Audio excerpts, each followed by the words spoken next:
네, 박범계 법무부 장관이 취임 후에 첫 검찰 정계 인사를 단행했습니다. 관심을 모았던 이성윤 중앙지검장은 유임됐습니다. 보궐선거는 여야 모두 단일화 여부를 두고 신경전이 한창인데요. 관련 정치권 이슈들 박수현 더불어민주당 홍보소통위원장, 윤기찬 국민의힘 법률위원회 부위원장과 함께 짚어보도록 하겠습니다. 네, 두 분 어서 오십시오. 안녕하십니까? 예. 네. 앞서 저희가 다 이번에 검찰 고위 간부 인사에 대한 내용은 전해드렸고, 그러니까 인원수가 많지 않으니까 다들 아실 것 같거든요. 이번 박범계 장관의 첫 번째 인사인데 어떻게 평가하십니까? 우선 최소화이고 균형이다, 저는 이렇게 생각을 합니다. 네. 우선 지난 1년 6개월 동안 평균 6개월 단위로 대검 검사급 인사가 쭉 이루어져 왔거든요. 예. 그렇기 때문에 사실 인사 요소가 이번에는 뭐 적었고 그만큼 최소화될 수밖에 없었는데 정치적으로 해석을 해봐도 최소화된 것이죠. 네. 예. 그리고 균형이라고 하는 것은 뭐 국민들께서 이제 워낙 잘 아시는 내용이 돼가지고 이성윤 중앙지검장을 유임하는 대신에 원전 수사를 담당하고 있는 대전의 이두봉 대전지검장도 유임을 시킨 것입니다. 네. 이런 균형 인사를 했다, 이렇게 생각을 합니다. 네, 어떻게 평가하십니까? 인사를 안 하는 인사를 한 거죠. 예. 인사 없는 인사를 했는데 실제 이제 그 검찰 인사는 이 신상필벌이 어느 정도 적용돼야 된다고 봅니다. 네. 그동안의 수사 과정에서 있었던 뭐 감독 책임을 질 부분은 지고 수사를 잘했으면 칭찬을 받아서 영전을 하든가 이런 인사가 돼야 되는데 네. 이번 인사는 총장이 요구했던 그 대검 보좌진들 이 대검 부장들에 대해서 인사가 반영이 안 돼 있고요.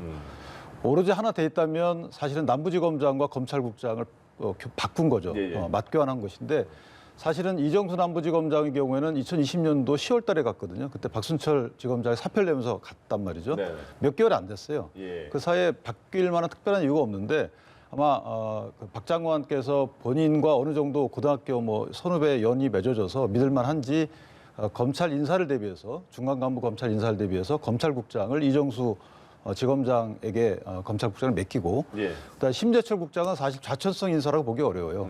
좌천성 인사, 그러니까 심재철 국장을 좌천시키기 위한 인사라기보다는 예. 이정수 남부지검장을 검찰국장에 보하기 위한 인사다. 따라서 심재철 국장의 경우에는 영전 내지 좌천의 평가에 불구하고 지검장이 일선 그 수사를 맡긴 거 아니겠습니까? 그러니까 좌천성 인사라기보다는 어느 정도 배려했다. 따라서 신상 필벌 기준에서 보면 부합하지 않는 인사이고 예. 박범계 장관의 뜻이 반영된 인사라고 보기 어려운 부분이 한 부분 검찰국장을 보한 부분 본인의 중간 검사급 인사를 위한 준비 인사였다. 따라서 이성윤 지검장의 경우에는 청와대의 의중이 반영된 것이고 윤석열 총장의 의중이 반영된 것은 전혀 없다. 하나 있는 기조부장이 춘천지검장에 오신 건데 기조부장은 사실 공석이었어요. 네네. 그래서 그 부분이 윤석열 총장의 의중이 반영됐기 때문에 공평한 인사다라고 평가하기에는 사실은 좀 요소가 다르다는 거죠. 예. 예, 예. 이렇게 평가합니다. 그런데 미리 협의가 된 부분인가? 여기에 대해서는 이제 법무부와 대검의 시각차가 있어 보이는 것 같습니다. 최종 인사안에 대해서 통보가 없었다라는 대검 측 반응에 대해서 일단 박 장관이 오늘 출근길에 기자들에게 직접 만나서 구두로 명확하게 이야기를 했다 이렇게 밝혔거든요. 향후 좀 갈등이 불거지진 않을까 우려 섞인 시선도 있는데 어떻게 보십니까? 대체로 갈등이 좀 있을 것이다라는 예상이 있었던 게 사실이고요. 예. 박범계 장관이 좀 현명하게 그런 절차들을 2번 만났고 네. 또 만나겠다는 약속을 지키는 것이죠. 그리고 충분하게 오늘 본인이 구두로 분명하게 이야기를 했다, 명확하게 밝혔어요. 저는 여기서 좀 말씀을 드리고 싶은 것이 검찰이 어떤 저런 인사에 대해서 이런 상황에서 불만을 갖는다라고 하는 것 자체가 좀 이해를 할 수가 없는 것이요.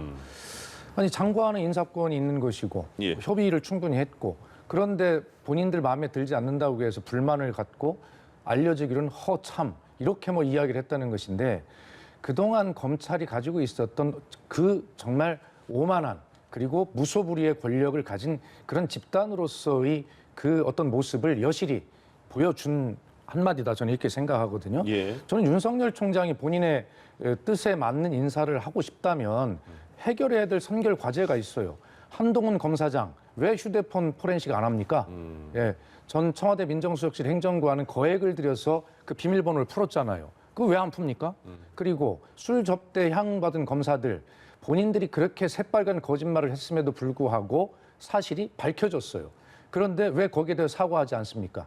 이런 문제들을 하지 않고 본인이 어떻게 원하는 인사가 안 됐다고 해서 저렇게 법무부 장관의 인사권에 정면으로 반하는, 그리고 국민들 갈등을 일으킬 수 있는 저런 말씀부터 하실 수 있는지 저는 이해할 수 없다, 이렇게 예. 말씀드립니다. 알겠습니다. 김명수 대법원장 얘기 좀 해보겠습니다. 지금 여야 속내가 좀 복잡한 것 같은데요. 국민의힘이 처음에는 탄핵 얘기를 꺼냈다가 지금은 탄핵감이지만 당장 탄핵 소추는 하지 않겠다, 이렇게 말을 하고 있는 것 같아요. 그러면 사퇴는 계속 요구하고 있는 것 같거든요. 어떤 입장이십니까? 그러니까 국민의힘에서 공식적으로 탄핵을 꺼낸 적은 없고요. 네. 일부 의원들이 이제 탄핵 얘기를 했던 부분인데 예. 사실은 임성근 부장판사에 대한 탄핵을 논하면서 이것이 법원의 독립성을 침해할 우려가 있다라고 해서 반대 논리를 폈거든요. 예. 그런 입장에서 대법원장에 대한 탄핵을 추진하는 것은 그 논리의 기조와 맞지 않는다는 부분이고요.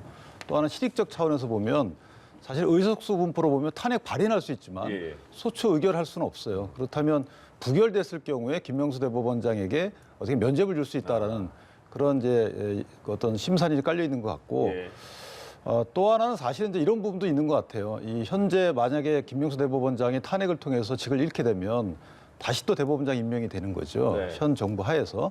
그러면 현 정부의 기조에 맞는 대법원장이 앞으로 한 2025년을 넘어서서 2025년까지인가요? 예. 그때까지 그 임기가 연장되기 때문에 실제 그 부분도 맞지 않다, 이런 부분이 이제 세 가지 측면이 깔려 있는 것 같고요. 예. 가장 큰 것은 사실은 이제 사법부 독립을 위해서는 자체적으로 해결해야 된다. 네. 김명수 대법원장 스스로 사퇴하든 아니면 전국 법관 대표자 회의에서 논해졌던 것처럼 예. 자체적으로 해결할 수 있는 그런 메커니즘이 들어가야 되는 것이지, 국회에서 매번 탄핵 얘기를 하게 되면 사실 사법부는 그만큼 위축되는 것이거든요. 예. 그래서 그런 삼권 분립적 차원의 고려가 있지 않았나라고 생각을 합니다. 그러면 국민의 입장에서는 일단 이 임성근 부장판사의 관계에 대해서 그런 논란이 나온 거는 사퇴 사유는 확실하다, 이렇게 생각하는 겁니까?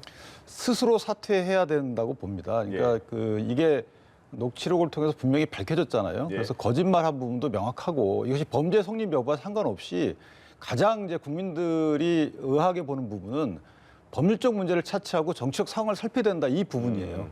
그러니까 법을 다루는 법원이 법률적 문제를 차치하고 삼권 분립에서 엄격히 분리되어 있는 그 정치적 상황을 살펴야 된다는 이런 의식을 갖고 계신 분이 예.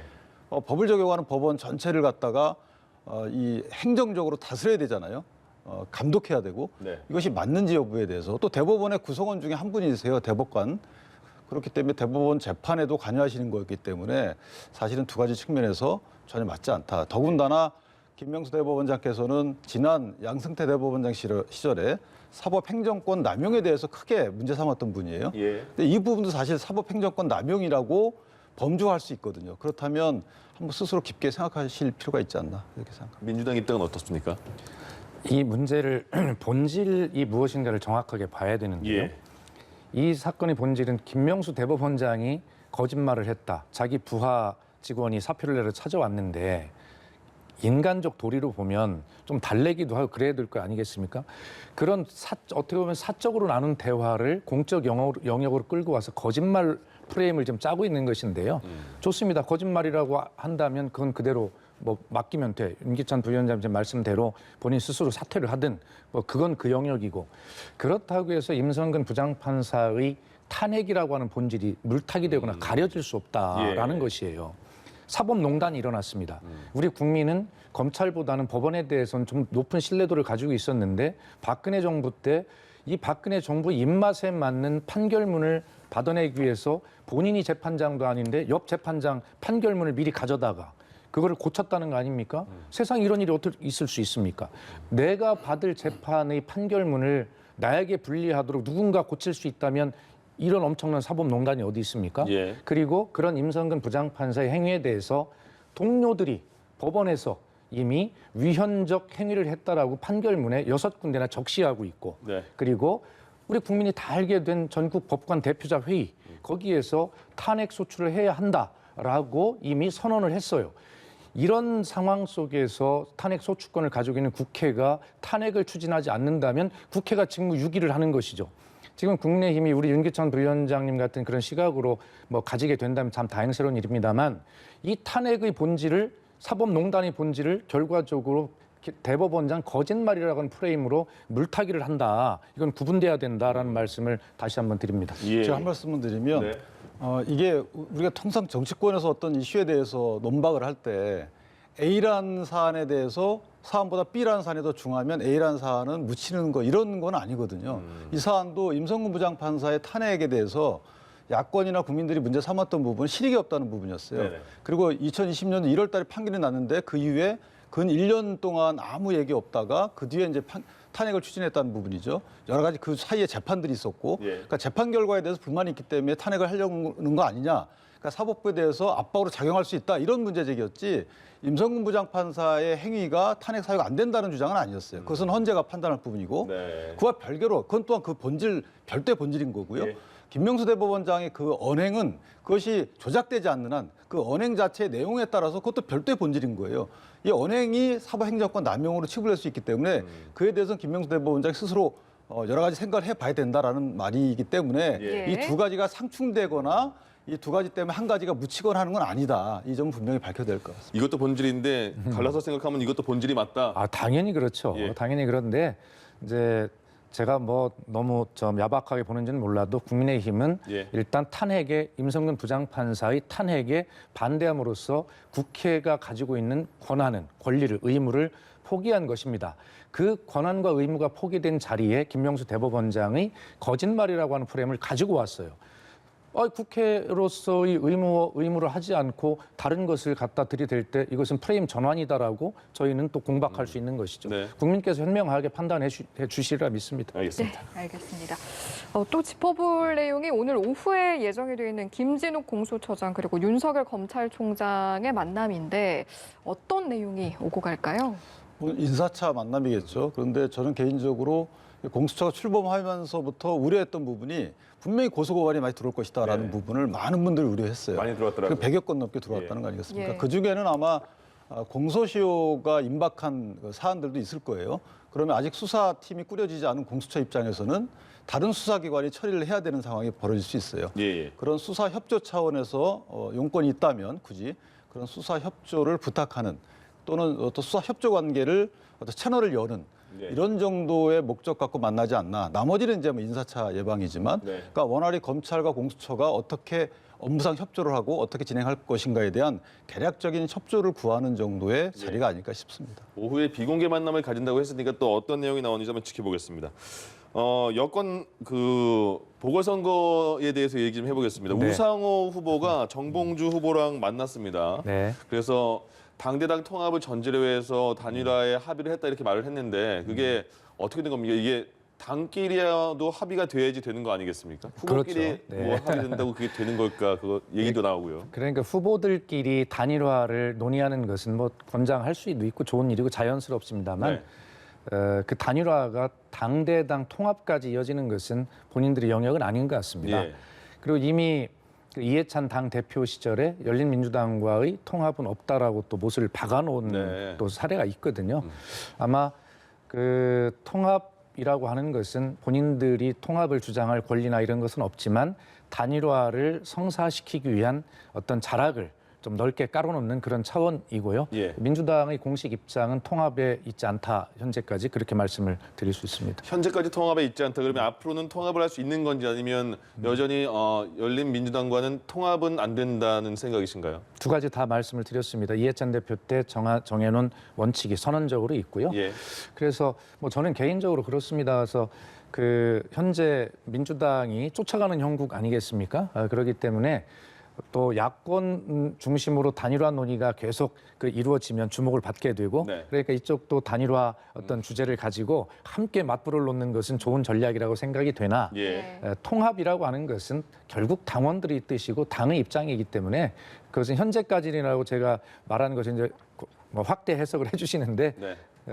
뭐 저도 제가 당원의 한 사람으로 제 개인의 의견을 말씀드리는 것이지 당의 입장을 정확히 말씀드릴 수는 없습니다. 예. 예. 박영선 후보도 단일화 통합에 찬성한다는 뜻을 밝혔으니까요.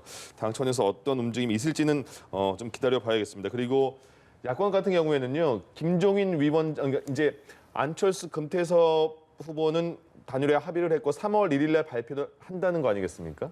3월 4일 날 국민의힘이 발표가 되는데 김정리 위원장은 계속해서 자당에서 후보가 나올 것이다 확신을 한 거고 안철수 후보는 지금 중요한 거는 야권의 승리다 이렇게 의견차는 계속 나오는 것 같아요. 분위기가 어떤 겁니까? 그러니까 안철수 대표 입장에서는 어쨌든 중도층으로의 확장성을 무기로 해서 네. 내가 승리할 수 있는 후보이기 때문에 원래 승리할 수 있는 후보에게 표를 몰아주는 심리가 있어요. 그러니까 국민의힘 지지층에게도 그렇게 어필을 하는 것이고 본인이 야권 단일후보에서 가장 적합하고 확장성이 있다 이렇게 주장하시는 거고 그다음에 김종인 비대위원장 입장에서는 지금 나온 여론조사의 그 단순 수치를 합산을 해도 안철수 후보를 이길 수 있다. 다시 말하면 국민의힘 내부에서의 그 경선 관계에서 이렇게 표가 나뉠지라도 만약에 안철수 후보와의 중간 경선에서는 분명히 표를 합산하면 안철수 후보를 이길 수 있다. 이런 측면의 얘기인 것 같아요. 그러니까 당내에서도 그런 고민이 좀 많이 있죠. 본선에서는 사실은 뭐 지금 나와 있는 여러 가지 후보들의 경쟁력이 대동소이합니다. 본선에서는. 근데 안철수 후보와의 중간 경선을 대비해 보면 당내 주력 후보들 간에 약간의 장단점이 있어요. 그 부분에 당내에서의 어떤 논의를 차치하고 일단 본선을 치르려면 안철수 후보의 중간 경선을 해야 되는데 안철수 후보만큼은 이길 수 있는 수치를 갖고 있다. 지지율을. 아마 이런 객관성 있는 얘기가 아닐까 저는 이렇게 생각을 하고 있습니다. 알겠습니다. 자, 그렇다면 이런 상황에서 서울시장 주자 적합도 조사 결과는 어떻게 나왔을지 저희가 화면을 좀 보면서 이야기를 나눠보도록 하겠습니다.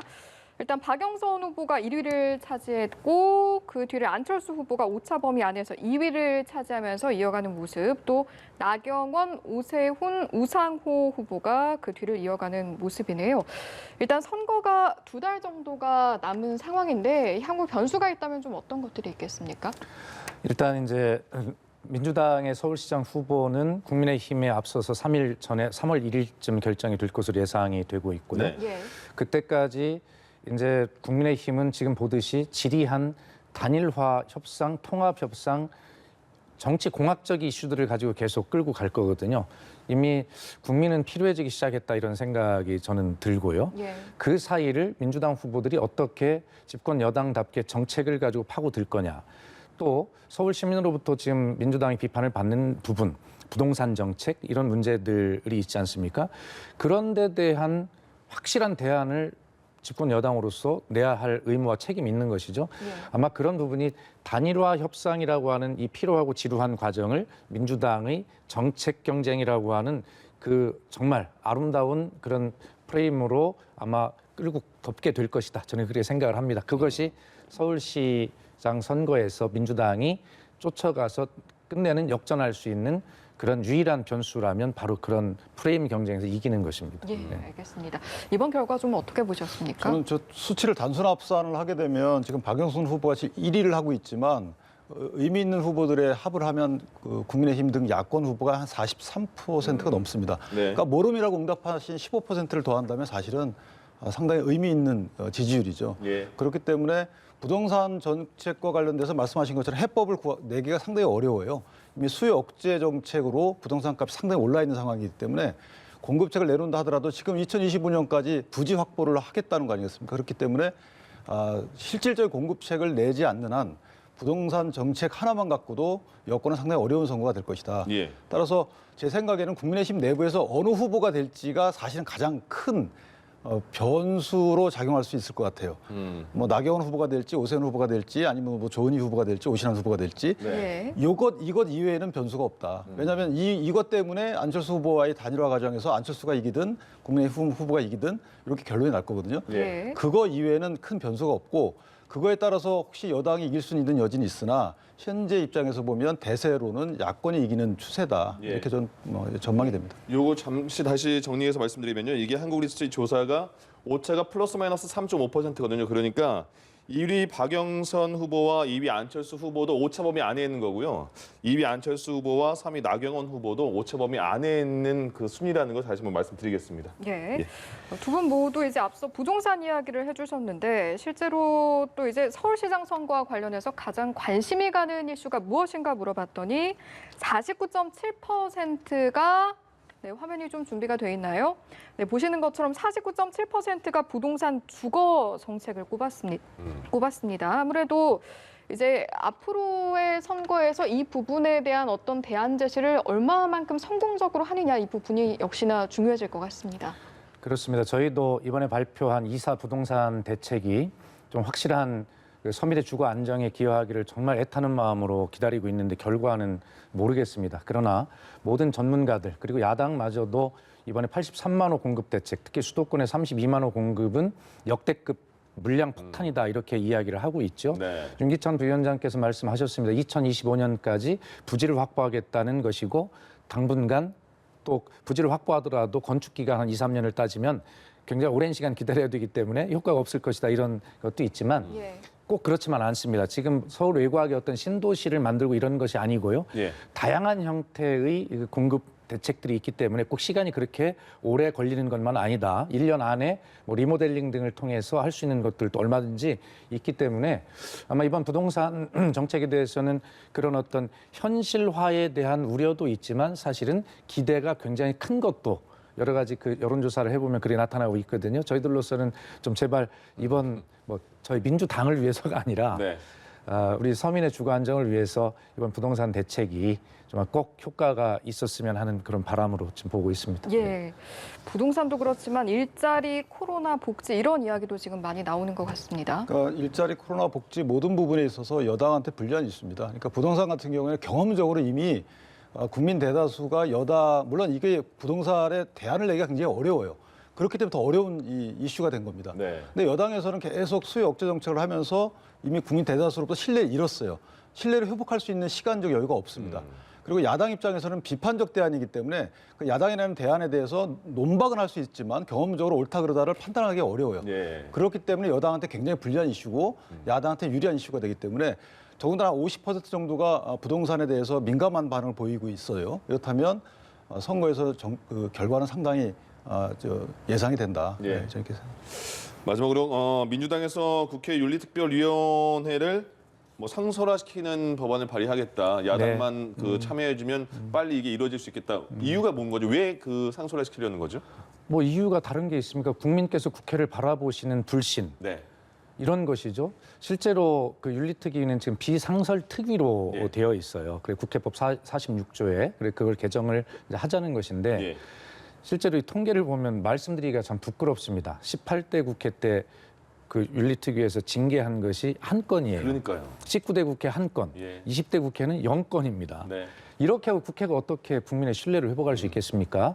그래서 이번에 국민의 눈높이에 맞는 그 상설화 윤리위원회를 만드는 것이죠. 그래서 국회가 스스로 도덕적, 윤리적으로 잘못된 부분 이런 부분들에 있으면 정말 강하게 스스로를 처벌할 수 있는 그런 기준을 만들어야 하고요. 예.